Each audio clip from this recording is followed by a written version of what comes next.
기독교인이 1000만 명 이렇게 된다고 말을 하지만 기독교인들 중에 그 책을 사서 읽는 사람의 규모는 한 10만 명 정도 된다고 합니다. 이것은 저의 추산이 아니라 어떤 출판계에 있는 사람의 이야기입니다. 그래서 그 10만 명 중에 10명 중 1명이 사보는 책이 있으면 기독교 책 중에는 베스트셀러라는 거예요. 그래서 기독교 책 중에서 10,000권 정도가 팔린 책은 그 해의 베스트셀러로 뽑힌다고 합니다. 그런데 뜻밖에도 기독교 독자들이 10만 명인데 기독교 서적임에도 불구하고 100만 권 이상 팔린 책이 있습니다. 여러분 혹시 아십니까? 한 권은 조엘 오스틴이라고 하는 분이 쓴 잘 되는 나. 이 책이 100만 권 이상 팔린 것은 기독교인뿐만 아니라 넌 크리스찬들도 이 책을 사서 자기의 긍정적인 생각을 가지면 긍정의 힘을 발휘해서 인생이 잘 될 것이라는 기대 때문에 사보는 이유 때문입니다. 근데 여러분 또 하나 이렇게 100만 권 이상 팔린 책이 있는데요. 그 책이 바로 목적이 이끄는 삶입니다. 이 책이 100만 권 이상 팔린 이유는 책을 읽지 않는 사람에게도 강제로 읽히는 교회의 노력 때문이었는데요. 교회가 이 책을 교재로 사용해서 목적이 이끄는 40일 캠페인들을 많이 했기 때문에 그렇습니다. 그때 목적이 이끄는 삶, 이 말이 굉장히 사회 전체 크리스천 안에서 많이 회자되었습니다.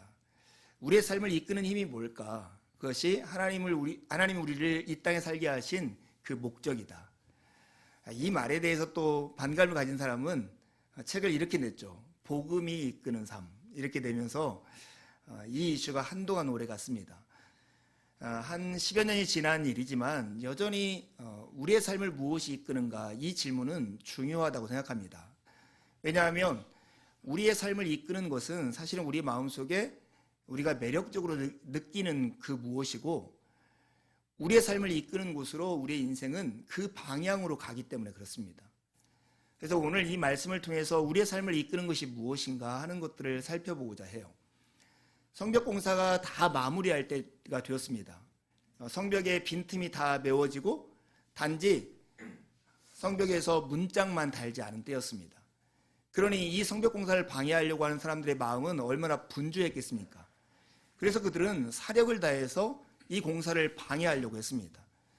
그들이 세운 전략은 지금 이 공사를 하는 사람들의 마음을 두렵게 하는 것이었어요.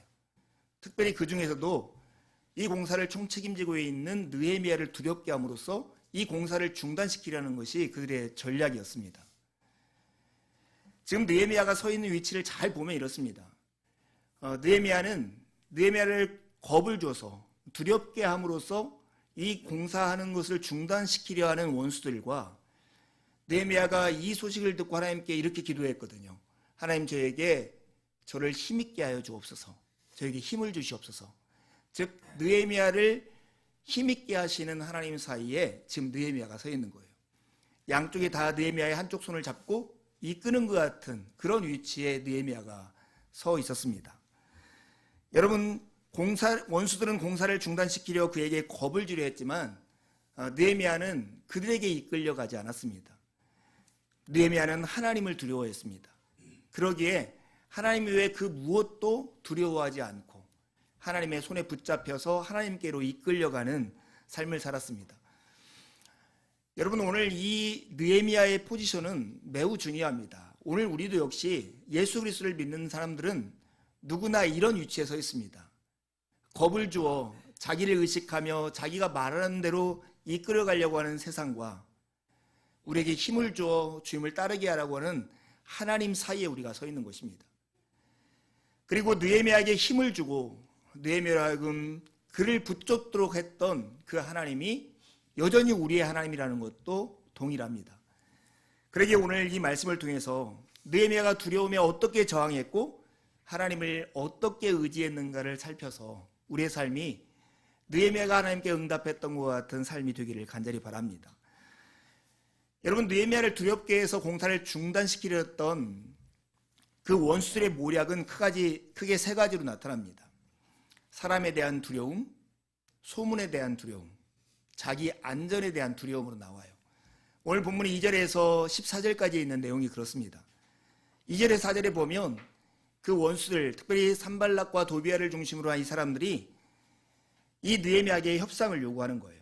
오노 평지라고 하는 요새 지역, 이곳에 들어가면 자기 힘으로 빠져나오기 어려운 그 지역으로 느헤미야를 불러서 느헤미야하고 협상을 하자, 이 말을 합니다.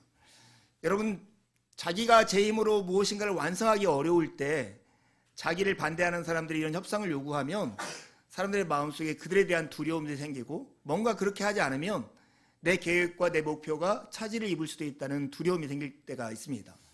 그들이 가지고 있는 목표가 이것이었어요. 이 느헤미야를 오노 평지로 불러서 겁을 주든지 죽여서 이 일을 못하게 하는 것이 그들의 목적이었습니다. 그 일을 그들은 4번이나 계속합니다. 근데 느헤미야는 그들의 목적이 자신을 해하려 함이었다 하는 것을 분별해내고, 내가 공사를 중단할 수 없으니 갈 수 없다라고 그들에게 답변을 해요. 그러자 산발락과 도비아가 세운 전략은 소문을 통해서 느헤미야를 겁주는 것이었어요. 5번째 종자를 통해서 그 협상을 하자고 하는 편지를 보내는데, 이번엔 이 편지에 봉투를 봉하지 않았어요. 열어놓은 거죠. 그래서 종자가 그 편지의 내용을 꺼내서 볼 수 있었고, 그의 입으로 전파되는 모든 소문이 사람들에게 퍼져나가게 하는 거예요. 의도적으로 그렇게 했는데 편지의 내용이 특별히 이렇습니다. 느헤미야가 왕을 모반하고 스스로 왕이 되려 한다. 여러분, 어느 나라나 어느 정권에서도 가장 처참하게 그 죄인들을 죽이는 죄가 있다면 모반죄죠. 반역죄. 이런 것은 정권을 흔들기 때문에 이것을 험하게 다루었고, 이 성벽을 공사하는 것들도 이 죄를 명분으로 해서 한 10여 년 동안 중단된 적이 있었습니다. 그러니 이 소문이 퍼지면 이 공사를 하려고 했던 많은 사람들이 겁을 먹고 공사를 중단할 그런 마음의 태세가 되었을 거예요. 산발락과 도비아가 이것을 잘 알았고 이런 소문을 퍼뜨리는 일을 하는 거예요. 그렇지만 이 일에 대해서도 느헤미야는 단호하게 대처합니다. 산발락에게 이렇게 답하는 거죠. 이것은 네가 지어낸 말이다. 지어낸 말이다. 그러면서 거기에 가기를 또 거절합니다. 그러자 산발락과 도비아가 이번에는 사람으로도 안 되고 소문으로도 안 되자 느헤미야가 스스로 자기의 안위를 걱정해 함으로써 겁을 주는 일을 해요. 그 시대의 선지자 중에 한 사람, 스마야라는 선지자가 이제 자기 방에 갇혀서 두문불출하는 거예요. 느헤미야가 걱정이 되어서 그를 찾아가요. 그러자 이 스마야가 지금 당신 성소 외소에 가서 몸을 숨기십시오. 그 문을 잡고 있으면 제사장 외에 들어올 수 없는 구역이기 때문에 누구도 당신을 잡아갈 수 없습니다. 지금 다른 사람들이 당신을 죽이려고 얼마나 노력하는지 모릅니다. 몸을 숨기십시오. 이렇게 말을 하는 것이죠. 그러나 이때도 느헤미야가 이 산발락과 도비아가 이 스마야 선지자에게 뇌물을 주어서 거짓으로 제안한 것을 알아채고 이 제안을 거절하는 것입니다. 여러분, 이 본문을 읽으면서 제가 묵상하면서 이런 생각이 들었어요. 사람을 통해서, 소문을 통해서 자기의 미래의 안전 때문에 겁을 주어서 정말 자기가 해야 할 마땅한 일을 못하게 하는 세상의 전략, 사탄의 전략은 그때나 지금이나 크게 다르지 않다는 생각이 들었습니다. 여러분, 우리가 신앙생활을 하면서 신앙생활에 위축이 되거나 우리의 마음 가운데 하나님에 대한 신앙이나 마음들이 식어지거나 머뭇거릴 때가 언젠가 잘 생각해 보면 이 3가지 두려움 때문이 참 많습니다. 내가 하나님의 눈앞에 어떻게 비춰지는가 보다, 사람들의 눈앞에 내가 어떻게 비춰지는가, 저 사람과 어떤 관계 가운데 있는가, 이것에 대한 두려움들이 우리가 하나님 앞에 서는 것을 방해할 때가 있습니다. 사람들이 나를 어떻게 보고 어떻게 평가하느냐가 또한 하나님 앞에 우리가 서 있는 그 모습을 제대로 서지 못하게 할 때가 있습니다. 나 미래에 대한 먹을 것과 마실 것에 대한 안전의 문제, 이런 것들이 또한 우리의 신앙에 걸림돌과 같이 역사할 때가 참 많습니다. 여러분의 신앙생활에는 어떻습니까? 느헤미야는 이런 상황 가운데서 표대를 향하여서, 그리고 부르심의 상을 향해서 가는 일에 주저하지 않았습니다. 느헤미야는 좌고우면하지 않았습니다. 왼쪽으로 고개를 돌리고 오른쪽에 곁눈질하면서 걸음걸이를 걷지 않았습니다. 거짓을 지혜로 분별했고 두려움에는 용기로 맞섰습니다. 하나님이 주신 그 목표를 향해서만 달려갔던 것입니다. 이것을 신약시대의 바울 사도는 이렇게 표현합니다. 내가 하는 일은 오직 한 가지입니다. 뒤에 있는 것은 잊어버리고 앞에 있는 것을 향하여 몸을 내밀면서 그리스도 예수 안에서 하나님께서 위로부터 부르신 그 부르심의 상을 받으려고 목표점을 바라보고 달려가고 있습니다. 우리의 모든 신앙이 이런 신앙이 되기를 간절히 바랍니다. 내 말을 듣지 않으면 큰 코 닥칠 거야. 사람들이 너에 대해서 뭐라고 하는지 아니? 빨리 그만둬. 그게 안전한 길이야. 이런 말은 지금도 느헤미야 시대처럼 우리 주변에서 흔하게 들려오는 말입니다. 느헤미야는 그러나 이 두려워하려는 이런 말들에 아랑곳하지 않고 자기 갈 길을 갖고 52일 만에 성벽 공사를 완공을 한 것입니다. 이 두려움을 어떻게 극복했는가? 이것은 느헤미야를 특별히 힘주어서 이 두려움을 극복해야 하는 하나님의 도우심 때문이었습니다. 오래전에 봤던 그 영화 싸움의 기술이라는 영화가 있습니다. 그 제이라고 하는 배우가 했던 역할은 고등학생인데 학교에서 학교 폭력에 늘 피해자로서 맞고 다니는 아이였습니다. 아버지가 경찰관인데 그래도 공부하라고 대학 가야 한다며 독서실에 밀어넣은 거예요. 근데 마침 독서실에 피신하면서 밀항을 준비 중이던 조직폭력배 한 명을 만나요. 이게 백윤식 씨가 연기했던 그 역할이었습니다. 어떻게 연이 되어서 이 아이가 조폭으로부터 싸움의 기술을 배우는 거예요. 동전을 던져서 뭐 병을 깨는 기술, 이렇게 빨래를 비틀어 가지고 이 싸움의 근육을 만드는 것, 막 이런 것들을 열심히 배워요. 이렇게 보니까 백윤식이 보니까 이 제이라고 하는 이 고등학생이 펀치력도 있고 반사신경도 있는 거예요. 그리고 열심히 훈련해서 근력도 많이 쌓였어요. 그런데 계속해서 학교에서 맞고 오는 거예요. 그러자 이 백윤식이 이 제이라는 고등학생한테 이렇게 합니다. 펀치력도 반사신경도 근력도 충분한데 사람은 못 때린다? 참 이상하지. 그렇게 맞으면서도 그렇게 훈련했으면서도 주먹 한 번 날리지 못한다. 왜 그럴까? 내 안에 가득해 있는 두려움, 맞아본 자의 두려움 말이다. 그걸 날려버려야 돼. 백윤식이 그에게 가르쳤던 마지막 싸움의 기술은 이 두려움과 맞서는 것, 그것이 싸움의 기술이었습니다.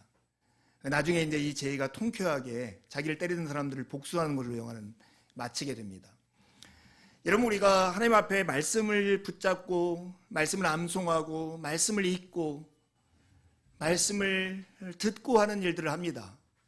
그리고 하나님 앞에 나서 기도하고 경건의 훈련들을 많이 해요. 이 고등학생처럼 펀치력도 있고 반사신경도 있고 근력도 충분한데 세상 앞에 딱 나가면 믿음을 오가는 데 없이 세상의 방식에 함몰되어서 우리가 살아갈 때가 참 많습니다. 세상을 한 대도 때리지 못하는 거예요. 왜 그럴까요? 아마 이 백윤식이 했던 말과 동일한 이유가 있다고 생각해요. 내 안에 가득 차 있는 두려움. 하나님을 의지하고 살아본다고 했는데 또 실패하고 또 실패했던 그 실패한 자의 두려움. 우리가 믿음의 영적 싸움에서 정말 필요한 것이 있다면 우리 안에 있는 그 두려움을 날려버리는 그 싸움의 기술일 것입니다. 이런 싸움의 기술이 어디로부터 비롯되고 이런 용기와 힘이 어디서 나올까요? 두려움을 날려버리는 일이 어떻게 가능할까요? 느헤미야가 오늘 본문 15절 16절에서 진술하는 그 내용 속에 그 답이 있습니다. 그것은 힘있게 하시는 하나님의 능하신 손을 의지할 때만 가능합니다. 드디어 성벽 공사가 끝났습니다. 52일 만에 엘루엘 25일에 이 성벽 공사가 마쳤습니다. 이 일이 가능했던 이유가 무엇일까? 오늘 대적들조차도 이 일이 가능했던 이유를 이렇게 말을 해요. 하나님의 도우심 때문이었다고. 느헤미야는 정말 탁월한 리더십을 가지고 있었어요. 비전이 뚜렷했고 함께하는 사람들에게 동기를 부여해서 같이 일하게 하는 힘이 있었습니다. 방해가 올 때마다 방해를 극복할 수 있는 지혜가 있었고 공사를 마무리할 수 있는 섬세함까지 그에게 있었습니다. 그러나 원수들이 정작 느헤미야가 52일 만에 성벽 공사를 마친 것을 보고 놀란 것은 느헤미야의 리더십 때문이 아니라 하나님이 그를 도우신 것 때문이었습니다. 여러분, 어떤 위대한 일, 어떤 놀라운 변화, 우리 가운데 있는 역사들은 하나님의 도우심으로 그 마침표를 찍게 되어 있습니다. 이것을 아는 사람들은 겸손해질 수 있고 이것을 알면 담대해질 수 있습니다. 하나님의 놀라운 일은 늘 역전을 통해서 나타날 때가 참 많다고 생각합니다. 느헤미야에게 공사를 중단시키려고 했던 이 대적들이 했던 전략은 느헤미야를 두렵게 하는 것이었습니다. 그런데 여러분, 본문 16절에 보면 느헤미야를 두렵게 하던 사람들이 오히려 두려워하고 있고 크게 낙심하고 있다고 기록되어 있습니다. 이것은 느헤미야의 기도, 나를 힘있게 하옵소서 하는 그 기도에 대한 하나님의 응답이었음이 분명합니다. 주님은 원수들에게는 두려움을 주시고 자기 백성들에게는 힘을 주시는 분이십니다. 그 하나님을 의지하고 그 하나님을 따라갈 때 우리는 우리 안에 가득 차 있는 이 두려움을 이기고 세상 한가운데서도 믿음의 삶을 살 수 있을 것입니다. 우리가 지난주에 암송했던 말씀이 이런 말씀입니다. 그러므로 하나님의 능하신 손 아래서 겸손하라. 때가 되면 너희를 높이시리라. 제가 이 말씀을 묵상하면서 이게 손바닥 뒤집기를 여러 번 해봤습니다. 이게 하나님의 능하신 손 아래에 내가 있다는 걸 상상하면서 자기를 낮추라고 하신 베드로 사도의 말씀을 묵상한 거예요. 하나님의 능하신 손 아래에 있다라고 하는 의미가 뭘까?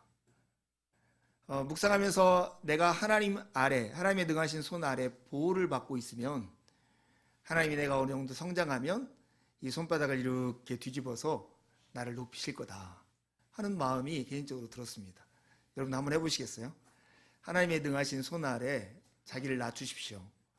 그러면 하나님께서 때가 되면 여러분을 이렇게 높이실 것입니다. 잘 따라 해보세요. 하나님의 능하신 손 아래 여러분을 겸손히 낮추십시오. 그러면 때가 되면 하나님께서 여러분을 이렇게 높이실 것입니다. 근데 하나님의 손등 위에서 놀려고 하는 사람들이 있습니다. 하나님을 판단하고 하나님의 지혜보다 자기가 더 지혜롭다고 여기는 사람은 하나님이 때가 되면 오히려 낮아지는 곳에 머물게 될 거라는 생각이 들었습니다. 여러분, 지난 일을 생각하면서 후회하거나 원망하는 때가 여러분에게 있습니까? 앞으로 될 일을 생각하면서 마음속에 불안하거나 두려움에 사로잡힐 때가 있습니까? 혹시 그런 마음이 들다면 예수 그리스도를 통해서 우리에게 승리를 주시는 하나님 아버지를 바라보십시오. 그분의 능하신 손 아래에 있으면 느헤미야가 경험했던 동일한 경험을 오늘 우리의 삶 안에서도 하게 될 것입니다. 제가 예전에 안산 지역을 이렇게 차를 타고 가는데 그 태권도 학원에 이렇게 써 있는 큰 광고판이 눈에 들어왔습니다. change라고 변화라고 하는 단어에서 G를 C로만 바꾸면 change가 chance가 된다 이런 말이었어요. 그러면서 그 태권도 도장에 그 또 하나 이렇게 큰 광고 문구가 이었어요. 도복을 입는 순간 두려움은 사라지고 자신감이 생깁니다. 네. 제가 목사잖아요. 이런 것들 하면 비슷하게 묵상하잖아요. 그래, G를 C로 바꾸고 도복을 입으면 자신감이 생기는구나. 우리 삶에 보면 정말 GGG 하는 일들이 참 많은 것 같아요. 이런 건 어쩔 수 없지. 돈은 꼭 필요하지. 그렇게 하면 망하지. 너무나 당연하게 이러면 이렇다고 하는 이 선입관에 사로잡혀 있을 때가 많아요. 체인지가 필요한 거죠. 크라이스트로 체인지가 필요한 것입니다. 그리스도와 함께 세례를 받은 자는 그리스도로 옷을 입었다라고 하는 말씀처럼 우리가 그리스도라는 옷을 도복처럼 입으면 우리 안에는 두려움이 사라지고 자신감이 생길 것입니다. 여러분, 느헤미야의 이야기 속에서 우리가 정말 생각해야 할 내용이 뭐냐면 지지지를 버리고 씨로 나아가기 위해서는 우리를 둘러싸고 있는 이야기의 방향을 바꿀 필요가 있습니다. 여러분, 아까 어린 설교 때 얘기했던 발터 베냐민의 경험의 빈곤이라고 하는 에세이에 나온 이야기를 했죠. 그 아버지가 정말 주고 싶었던 유산은 금이 아니라 그 금면으로부터 비롯된 경험이었다는 거예요. 돈은 받으면 쓰면 없어져 버리지만 이 포도밭을 일구는 금면에서 나오는 경험은 해년마다 새로운 포도 그리고 값진 포도밭을 갖는 기회를 자녀들에게 주었던 것입니다. 여러분, 우리가 가지고 있는 생각들, 우리가 가지고 있는 경험들, 우리의 슬픔들, 그 고난들, 이런 것들을 우리가 가지고 있는 지지지의 이야기 속에서 보면 답을 찾을 수가 없습니다. 남들보다 경쟁해서 좀 더 큰 힘을 가져야지. 이것이 아마 최선책일 거예요. 하지만 우리는 복음의 이야기를 듣고 있고 더 큰 이야기 속에서 살아가고 있습니다. 그것이 바로 하나님이 예수 그리스도 안에서 우리를 위해서 행하신 일입니다. 우리의 악과 고난이 우리의 죽음의 증상이지만 예수님은 부활로 그 죽음을 이기셨고 우리에게 승리를 가져다 주셨습니다. 우리는 이 회복의 과정을 통해서 온전한 구원을 누리게 될 것이라는 것이 복음의 메시지입니다. 그 이야기 속에서 여러분의 인생을 보십시오. 그러면 지금 당하고 있는 고난과 지금 겪고 있는 현실들이 이해가 되고 충분히 극복해 나갈 만한 계기가 될 것이라고 생각합니다. 한나 아렌트가 인간의 조건이라는 책에 이렇게 얘기합니다. 모든 슬픔은 이야기에 담거나 이야기로 해낼 수 있다면 견딜 수 있다. 우리의 고난이 나의 죄나 나의 못남의 이유라고 생각하면 견딜 수 없을 것입니다. 그래 하나님께서 우리에게 고난을 통해서 우리를 하나님의 윤례를 알게 하시고 그리스도가 고난을 통해서 하나님의 의에 이른 것처럼 우리를 그렇게 만드신다는 걸 안다면 우리의 슬픔과 이 고난, 하나님의 이야기 속에 담거나 이야기로 해낼 수 있다면 얼마든지 견딜 수 있는 그 무엇이 될 것입니다.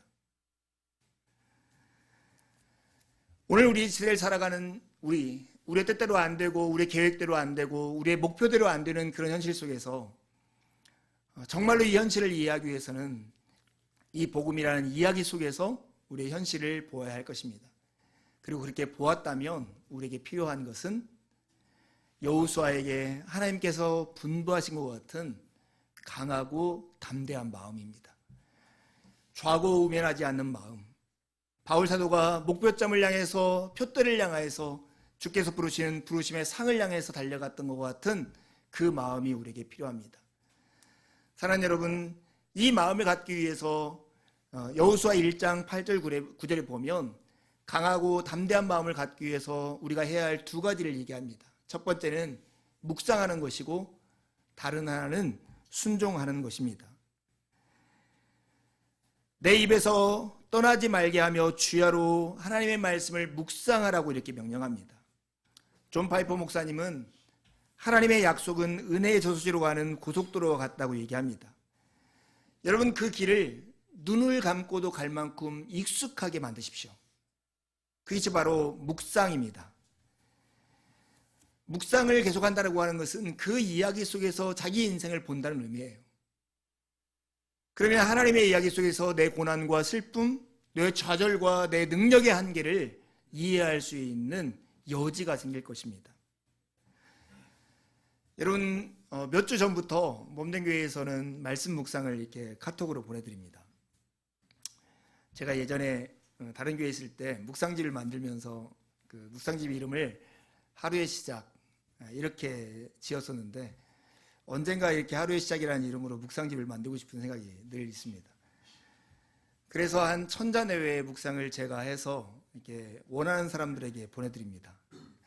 이것을 답습하라는 게 아니라 이것을 마중물 삼아서 여러분의 묵상을 이어가기를 원해서 보냅니다. 가장 훌륭한 이 묵상을 읽는 사람은 두순 집사님 같아요. 두순 집사님 제가 묵상을 보내면 이 묵상의 글을 가지고 기도문을 만들어 저에게 두세 문장으로 보내옵니다. 저는 또 저 기도문을 읽으면서 또 은혜를 경험하기도 합니다. 얼마든지 열려 있습니다. 보내달라고 하면 제가 카톡으로 아침마다 보내드릴 것입니다. 여러분, 하나님의 말씀을 읽고 묵상하십시오. 이것이 우리를 좌고우면하지 않도록 이끄는 힘이 될 것입니다. 그러나 여러분, 이 묵상 그 다음이 우리에게 필요합니다. 그게 바로 순종입니다. 여호수아에게 주님이 이렇게 말씀하시죠. 그 안에 기록된 대로 다 지켜 행하라. 나 피트니스 센터 가서 운동할 거야, 이렇게 마음 먹고 생각한다고 해서 우리 근육이 생기지 않습니다. 시간을 내서 가서 운동을 해야 몸에 근육이 붙는 것처럼 묵상한다고 해서 우리의 영혼에 믿음의 근육이 생기는 게 아닙니다. 순종함으로써만 우리의 믿음의 근육이 생길 수 있습니다. 순종하여 그 길을 가십시오. 그러면 하나님이 우리 가운데 일하시는 세계가 훨씬 더 넓게 될 것입니다. 제가 사는 집에 그 발코니 쪽에, 베란다 쪽에 세탁기가 놓여 있는, 그 나가는 문의 손잡이가 고장난 지가 1년도 넘었습니다. 그래도 건축을 공부한 저에게 아내는 늘 이걸 고쳐달라고 하지만 고칠 생각도 않고 있다가 이번에 오두막 공사를 하고 나니까 장비도 있고 경험도 있으니까 단박에 고쳐졌습니다. 제가 설교를 준비하면서 이런 생각이 들더라고요. 여러분께 믿음의 생활이 딱 그런 것 같아요. 하나님의 말씀을 듣고 그냥 생각하고 끝나면 언젠가 저거 해야지 할 수 있을 거야, 이 생각하고 그칠 거예요. 그러나 말씀에 순종해서 그것을 경험하다 보면 더 많은 순종의 폭이 생기고 더 많이 하나님의 세계를 경험하고 누리는 기회를 여러분 얻게 될 것입니다. 세상은 여러분을 늘 두렵게 함으로써 하나님으로부터 멀어지게 하려고 했습니다. 그러나 하나님은 여러분에게 힘을 주어서 하나님께 가까이 있게 하려고 애쓰십니다. 나 외에 다른 신을 두지 말라는 십계명 제1계명은 하나님 외에 다른 것을 두려워하거나 의지하거나 사랑하지 말라는 뜻이라고 마르틴 루터가 해설합니다. 가장 지혜로운 선택, 가장 좋은 선택은 하나님만을 두려워하는 것이고 주님만을 의지하는 것입니다. 함께 기도하시겠습니다.